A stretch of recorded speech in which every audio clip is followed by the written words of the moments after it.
हाय. सालाबाद प्रमाणे यंदाही आमच्याकडे 1.5 दिवसाचे बाप्पा येणार होते. गावी आल्यावर खरंच वेगळाच आनंद असतो.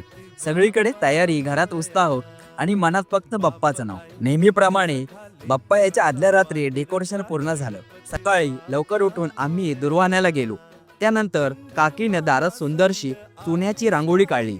या जुन्या पद्धती बघून खूप भारीच वाटतं. मी फ्रेश होऊन माझा नवा कुर्ता घातला आणि मग आम्ही सगळे मिळून बाप्पाला आणायला गेलो. तिथे आरती करून मग बाप्पा घरी आले. दारामध्ये ओवाळणी केली. मग बाप्पा विराजमान झाले. वातावरण भक्तिमय झालं. बाप्पाला गोड गोड मोदक दिले. पूजा झाल्यावर जेवायची वेळ आली आणि काय सांगू, गरम गरम गोड गोड मोदक खाल्ले.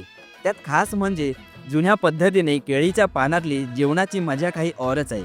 संध्याकाळी पुन्हा आरती झाली आणि रात्री मात्र एकदम धमाल मोड ऑन. सगळ्यांचा जिव्हाळ्याचा विषय बाल्या डान्स.